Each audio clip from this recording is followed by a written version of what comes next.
Primero, me gustaría decir gracias, de verdad, por la posibilidad de intercambiar un poco algunas ideas, principalmente a Álvaro, que aceptó que era más bien un reto y un deseo, o sea, un deseo de escuchar a alguien hablando sobre este tema cuando hablé con él.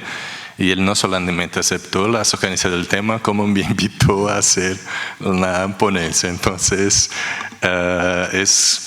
lo que voy a hacer es compartir con vosotros, amigos y amigas que están aquí, que hacen parte de la red internacional de investigación sobre masculinidad, que organizó este coloquio y va a organizar también el otro, que mañana vamos a ver dónde va a ser.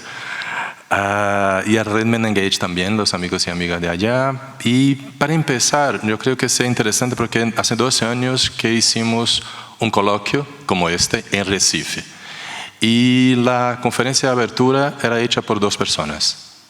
Entonces, como tengo varios amigos acá, quería también traer un amigo para estar conmigo. Y he traído en una forma de homenaje que se llama João W. Neri, que hizo una ponencita allá y también nos regaló con un pequeño video que ahí lo paso, creo que va a funcionar. El sonido no funciona. Vuelve. ¿Cómo funciona el sonido? ¿Hay alguien que pueda poner el sonido? ¿Sí?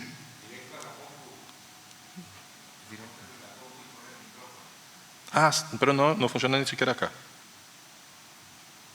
Así son los equipos, como estamos muy tranquilos, ellos funcionan siempre bien, ¿no? Así. Quando ainda era crime e cirurgia. Entonces, otra vez. Eu sou João W. Neri, eu sou considerado o primeiro homem trans operado no Brasil, na época da ditadura militar, em 1977, quando ainda era crime e cirurgias. E elas se definem por pessoas, não apenas transexuais, mas também por pessoas consideradas não binárias ou queers, ou seja, são pessoas que nascem com um corpo dito feminino e cujo gênero é masculino. Portanto, não é o corpo que define o gênero, ao contrário, é o gênero que vai definir qual é o seu corpo. É um segmento ainda ameaçador para, inclusive, as masculinidades, porque somos homens sem pênis, somos, portanto, o pênis não define o gênero de uma pessoa. Eu não me sinto menos homem por não ter um pênis. E também porque nós transcendemos as normas binárias de gênero, né? Então, eu acho que é muito apropriado e muito necessário que se discuta esse assunto cada vez mais. João nos dejó el año pasado a no estar en este plan, como decimos nosotros en portugués, pero creo que puso un montón de semillas entre nosotros y nosotras y nosotres. Y creo que para empezar sería un buen punto, o sea, un punto de no verdades, sino cuestiones. Y lo que puso él en la ponencia de abertura, en nuestro coloquio y también en toda su vida, es construir como dudas sobre verdades que hemos construido hace mucho tiempo sobre la vida, sobre el amor, sobre el sexo, sobre las diferencias y sobre sexualidad, entonces, y género, por supuesto. Entonces la idea es un pequeño homenaje a este amigo que se quedó muy contento cuando invitamos a él para este coloquio de masculinidad. Es la primera vez que estaba siendo reconocido en un coloquio de masculinidades. Y incluso después escribió un libro y habla sobre la participación en nuestro coloquio. Entonces, un pequeño homenaje. Y también una manera de decir sobre que ya tenemos la página web otra vez del coloquio. Ahí está la página, vosotros pueden poner género.org.br. Y ahí va a estar el link para los textos completos y también las otras informaciones del coloquio. Entonces, el tema que me toca hablar, por favor.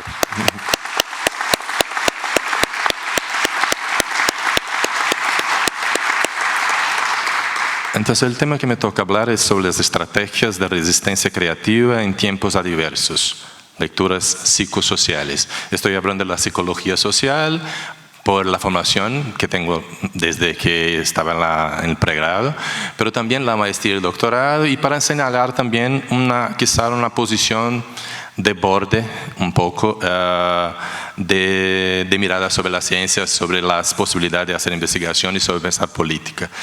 Y quería también decir, como estamos grabando, que esta ponencia que estoy haciendo tiene solamente el objetivo didáctico científico.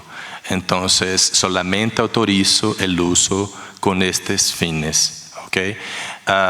No estoy hablando para las personas que están aquí, por supuesto. Estoy hablando con las personas que pueden usar para otros fines. Y hay que decirlo siempre que hay la libertad de la cátedra, que es uno de los principios académicos, y tenemos que decirlo cada vez más en nuestros países de nuestra América. Y también pensar que estamos aquí produciendo y reafirmando el libre pensar y la posibilidad de seguir construyendo ficciones científicas, lo que intentamos hacerlo cada vez más. Entonces, para apuntar los puntos de donde parto yo para pensar, primero, desde el punto de vista científico, una posición radical sobre la articulación inseparable entre ciencia y política y una comprensión de la investigación feminista, en mi caso, como una producción situada, por lo tanto precaria, parcial y profesional. Y ahí yo estoy apuntando una alianza ya desde el principio con el movimiento postestructuralista en la psicología social. Desde el punto de vista metodológico, es interesante, importante, decir sobre el reconocimiento que el lenguaje es acción, que produce efectos y que él o la investigadora es parte de lo que investiga.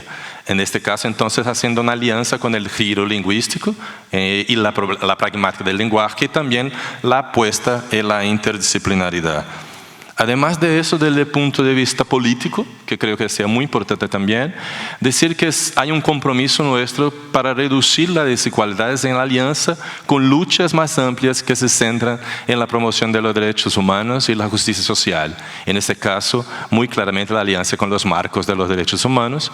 Y el último, desde el punto de vista académico, el compromiso con la formación de investigadores e investigadoras comprometidos y comprometidas con la revisión y crítica de las formas de conocimiento y otras formas de ejercicio de poder. Ahí en este caso también haciendo algunas alianzas con los estudios decoloniales y su propuesta de desobediencia epistémica. Y hablando desde una perspectiva decolonial, voy a presentarla a una señora que por supuesto no la conocen. Es una señora que vive en una ciudad que se llama Belém de Pará, y en esta ciudad, que ha sido incluso una de las ciudades más importantes de la colonización en Brasil, en los siglos XVII, más o menos, XVI, se llama Zélia Amador de Dios. Es una actriz, directora de teatro, socióloga, profesora de la Universidad Federal de Pará y activista en el campo de la promoción de igualdad racial. Ella dijo que el arte, pensando la ciencia, que como el arte de producir conocimiento, el arte es la necesidad que los humanos tienen de responder más allá de lo que se necesita para la vida práctica. Necesidad de ir más allá, superar la vida práctica simple y responder a las necesidades de la existencia. Marcar, dejar eso marcado. Creo que se conecta mucho eso que piensa la Celia con lo que hablaba Sara cuando decía desde el feminismo cuál es la posición para pensar la ciencia. Y me gusta mucho también pensar de una manera crítica sobre la forma como hemos construido conocimiento en los últimos años, no solamente con prisa, sino también con compromisos con otros y no con los cuales incluso muchas veces aprendemos. Y ahí la idea, pensando un poco desde este punto más bien estético y ético, voy a enseñar algunas imágenes y algunas ideas para pensar un poco este juego y compartir entonces producciones éticas y estéticas con el objetivo de producir resistencias creativas. No es una lección, no es una agenda, es más bien experiencias para compartir. Pero para hacerlo necesitamos volver un poco al tiempo. Estamos ya hablando de una posición, como he dicho, una producción que se hace desde un sitio, es ubicada. Entonces estoy produciendo este conocimiento en este momento, en nuestro país, que pasa por un montón de dificultades, para no decirlo de otra manera. Y que no empezó ahora, empezó hace mucho tiempo, empezó desde que la colonización llega a nuestro país y convierte un país en un sitio turístico y sexualizado que incluso respondía al deseo del colonizador. Hay un psicoanalista en Brasil incluso que escribió una cosa muy bonita, un libro que habla sobre la projeción del deseo del colonizador sobre los países colonizados, incluso mirando desde la mirada de la sexualidad. ¿Por qué enseñar tanto, por ejemplo, cuerpos desnudos y cosas como esa para hablar de los países cuando llegaran acá? Y entonces empieza ahí, después la historia brasileña es construida bajo varias formas de expresión de violencia, pero en los últimos años la conexión entre sexualidad y poder no es más bien subtendida, oculta, sino muy expresa y pública. En las elecciones presidenciales de Brasil, por un lado, había una campaña fuertemente en contra de la presidenta Dilma, que era la segunda posibilidad de tener una presidenta mujer en nuestro país, y se producía simbólicamente un estupro en los gasolineras, no sé si conoce, que logran mirar en la primera imagen, eran como afiches, ¿no? ¿Cómo se llama? Stickers, sí, que se cola, que se pega en el auto. Y esa es la campaña que hacían contra Dilma, y la respuesta en aquel momento muchas veces tampoco cambiaba la cosa, porque la persona que estaba del lado de Dilma construía también la idea para responder a esta sexualización del cuerpo y objetivación por la sexualidad del cuerpo de la mujer, la idea de la Dilma madre. Entonces incluso haciendo como Dil madre, una abreviación, y toda esta idea de feminización, como hemos leído en aquel momento, de la Dilma. Hay un montón de experiencias, de imágenes que podría traer, pero para hacerlo más rápido, salté de los 14 a los 2016, el golpe que tuvimos en Brasil, parlamentario, organizado, muy bien organizado, estamos cada vez más sabiendo cómo se organizó esto, incluso reproduciendo el orden colonial que, como he dicho antes, construye nuestra identidad nacional. No por casualidad, entre 2006 y 2008 tuvimos un ministerio construido después del golpe parlamentario por el presidente Temer, sin mujeres, sin afrodescendientes, solamente hombres blancos supuestos heterosexuales. En las elecciones de 2018 en Brasil seguimos también produciendo y reproduciendo imágenes como esta, que conectaba muy bien los cuerpos de las mujeres con la idea de promover la distribución de armas para la población. Y ahora, en 2019, ya estamos después de un semestre ya del presidente, y las cosas que creo que vosotros han visto también, ¿no? Mucho, porque esto llega a vosotros muy rápido, y esto que voy a decir después. Entonces el gobierno, cuando empieza, esta señora que se llama alguna cosa, Damares se llama ella, dijo que las mujeres, primero, quitaron la Secretaría Especial de Políticas para las Mujeres y convirtieron en un ministerio que se llama Hoy Mujer, Familia y Derechos Humanos. Voy a repetir: mujer, familia sin S, y derechos humanos. Y ella dice que los niños deben vestir azul y las niñas de rosa. Parece un chiste ya listo, ¿no? pero que ella no le escucha a sí misma. Pero bien, y hace poco tiempo también la misma señora asegura que las niñas pobres son violadas porque no llevan calzones. Nosotros estamos mirando estas cosas con mucha crítica porque nos llama la atención, nos quita la atención de otras cosas muy interesantes también que deberíamos mirar. No que esas cosas no sean importantes, pero muchas veces las informaciones y este tipo de mensajes, de argumentos, surgen exactamente en el mismo momento en donde hay una negociación dura dirigida a la economía. O sea, hay un humo ahí para ocultar también algunas cosas y estamos atentos a eso. Pero esto, cuando llega a las redes sociales, llega muy rápido y súper rápido. Y después de los 6 meses ya tenemos un poco de una evaluación, un pequeño balance de lo que hizo Bolsonaro para las mujeres durante los primeros 6 meses de gobierno.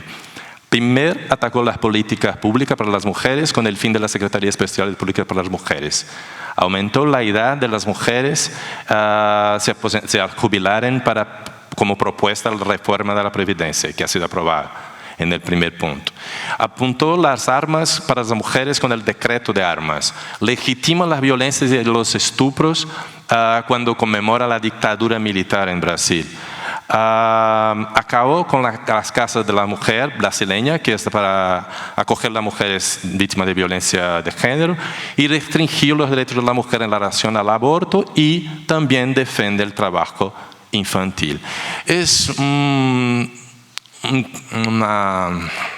escenario catastrófico y las reacciones han sido diversas.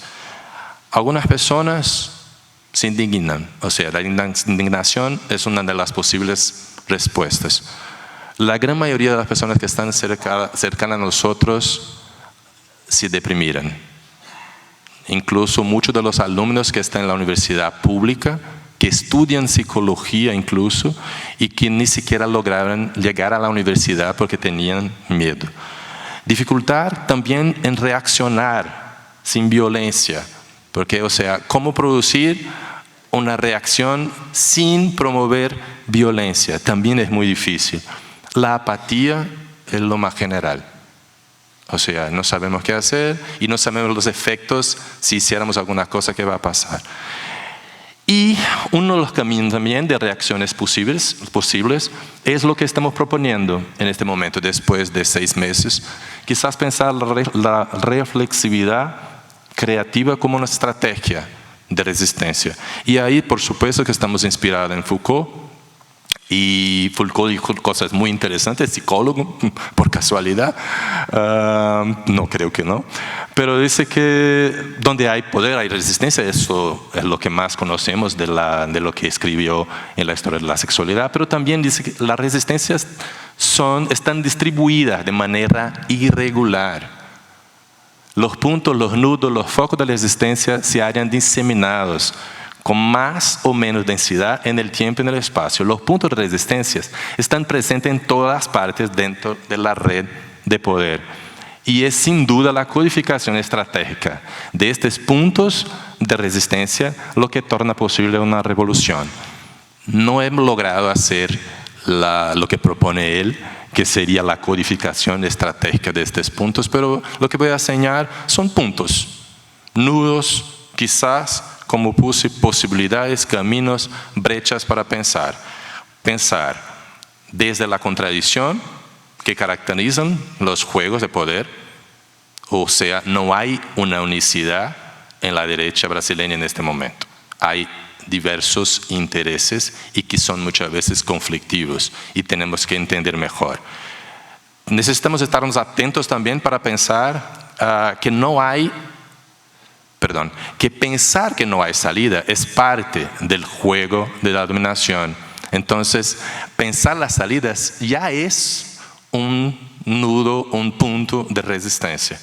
Resistir hace parte también de las posibilidades de agencia, por supuesto, y es necesario entonces seguir denunciando discursos de odio, sí, como hice yo, para empezar con vosotros, y prácticas fascistas. Aunque sea necesario, no es suficiente. La necesidad de activar también estrategias de simulada, pues si los puntos, los nudos, los focos de resistencia se hayan diseminado como más o menos densidad en el tiempo y en el espacio, como lo decía Foucault, el camino también quizá sea las estrategias diseminadas. Y hacerlo entonces de una manera plural, multidimensional y con las alianzas posibles después el camino estratégico. Y ahí voy a enseñar algunas de posibilidades, de brechas que estamos construyendo, desde lo simbólico, desde lo estético y dialogando con el ético y el político. Primero, reconocer que aunque haya diferencias entre los caminos, las utopías entre nosotros, entre los movimientos sociales basados en los derechos humanos, se acercan. No por casualidad, esta imagen circuló con tanta fuerza y en nuestro país justo después de la elección de Bolsonaro. Es una imagen que ha sido construida por una chica que tiene 17 años, que dice que nadie suelta la mano de nadie. Y esto es simbólico, importante para pensar las alianzas entre la izquierda, dentro de la izquierda. También pensar como banderas que muchas veces que pueden convertirse en solo moda, que puede convertirse en alguna cosa vacía, pero en este momento no. Son necesarios para conectarnos, puntos que nos conectan. O sea, la posibilidad de pensar y resistir al encarcelamiento de Lula sin pruebas y con una rapidez que nunca hemos visto, tanta celeridad en proceso jurídico en Brasil y tanto deseo de encarcelamiento. Y también la muerte de una mujer negra que se decía bisexual, tenía una novia, decía eso, se puso como candidata a diputada en Río de Janeiro y ha sido asesinada, y hay caminos de la investigación que se conecta con personas que hoy están en el poder. Y esto es necesario, y yo creo que no es más una lucha brasileña, es una lucha de la izquierda norteamericana. Además también pensando en los caminos nuestros de investigación de acción política para trabajar con nombres y masculinidad, es la necesidad de ampliar el diálogo y el apoyo al movimiento feminista en la lucha por los derechos humanos que están sumamente amenazados, especialmente el movimiento de pensamiento decolonial, campesino y el movimiento por derechos reproductivos. Una lucha por una sociedad donde las diferencias sean para allá de la división de género y que no sean percibidas como desigualdad. Por eso enseño una de las posibilidades de pensarlo, la posibilidad de involucrar, por ejemplo, a los hombres por la legalización del aborto, como hicimos en Brasil, incluso con apoyo tanto del João Nery como también de Boaventura de Sousa Santos. Producción también de comunes, como estoy diciendo aquí, de alianzas y ampliar entonces el diálogo y el apoyo al movimiento LGTB, que lucha por derechos formales, al matrimonio, a la criminalización de la homofobia, etc., pero también que defiende el placer de existir sin discriminación como un derecho. Afirmar la estética que mezcla deseo y placer con derecho. Si hay una cosa que los fascistas no soportan, es el placer y el humor, todo aquello que lubrica la vida.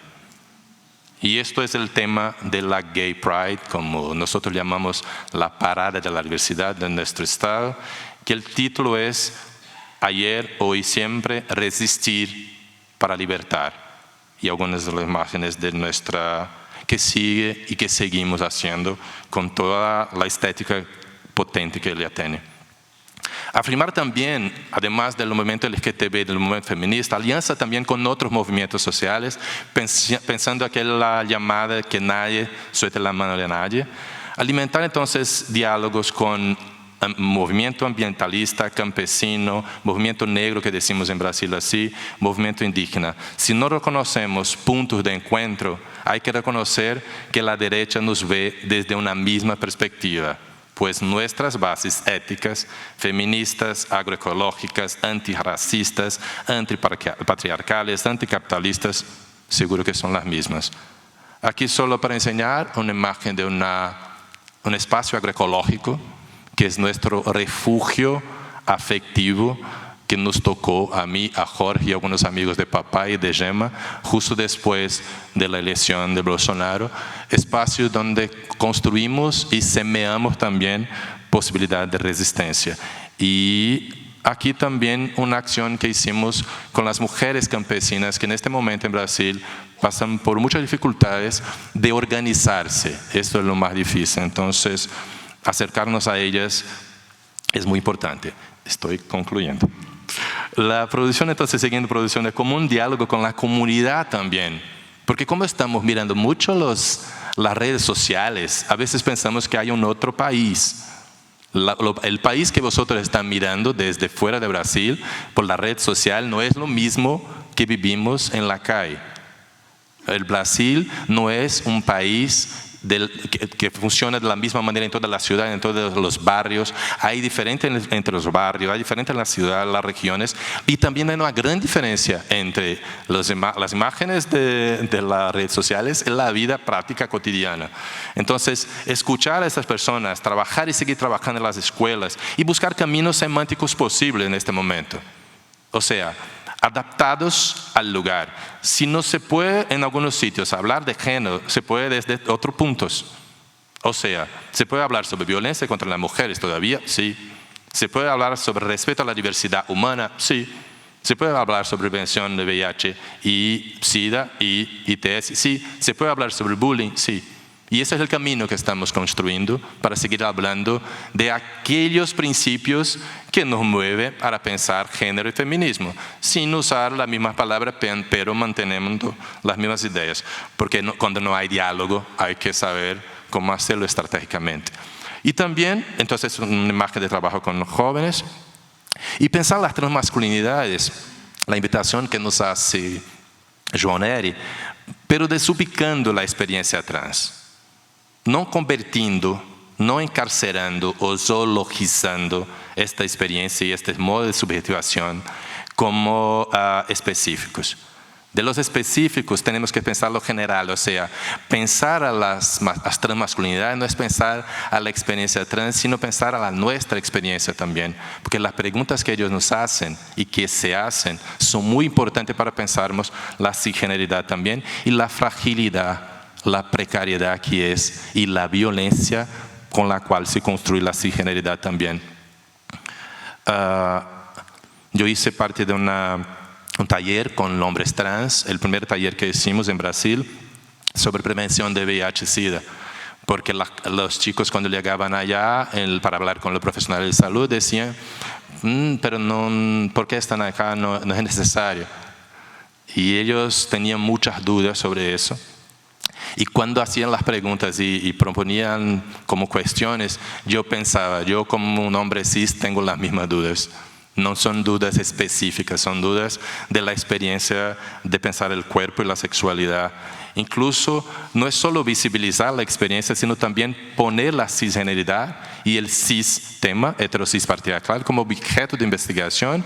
Y también una cosa muy reciente en Brasil, mientras tenemos esta mirada toda que expuse al principio sobre el fascismo que hoy controla la comunicación, más bien, tenemos experiencia en la universidad de cuerpos trans, como investigadores e investigadoras.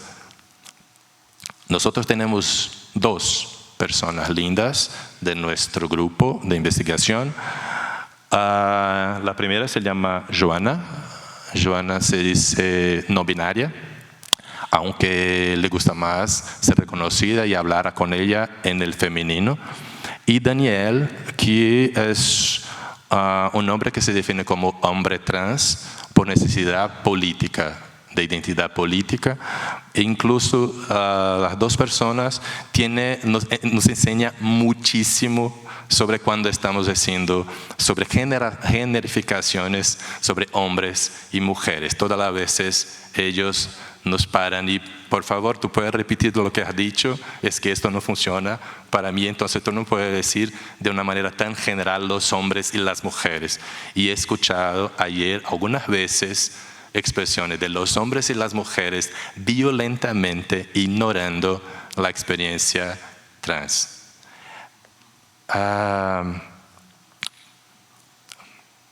Casi concluyo. pensar las instituciones también son muchas cosas y pensar en portugués y hablando en castellano peor. Entonces, para concluir, la rearticulación con órganos internacionales también de promoción de derechos sexuales y reproductivos es un camino que estamos intentando, porque esto ha sido un camino muy importante en los 90, en Brasil, empezando en los 2000. Dialogar también con los gestores es un punto también de resistencia. Hay gestores de nivel más bajo, a veces que han sido, las experiencias han sido más abiertas para diálogo. Ofrecer también formación y educación permanente para los profesionales de la punta para romper resistencia de profesionales de salud y educación sigue como una posibilidad. Pensar también caminos estratégicos de trabajo en el campo de trabajo con corporaciones, iglesias y el ejército, incluso como campos de reproducción social basada en la desigualdad. Por increíble que pueda parecer, es posible todavía. Y garantizar también que los espacios de intercambio y producción de conocimiento como camino posible. La comunicación, pensar mejor el contenido, producir más contenido que garanticen la memoria, divulgar más acciones y publicaciones o actualización de los documentos de nuestros movimientos sociales y del gobierno, y también divulgar información de los logros que tenemos desde el movimiento sociales todavía. Las campañas también, necesitamos entender mejor la forma de comunicación de las redes sociales. La gran mayoría de nosotros usa, pero no reconoce el poder que ella tiene, y no solamente el poder, pero el estilo discursivo es completamente diferente de todo lo que tenemos hasta hoy.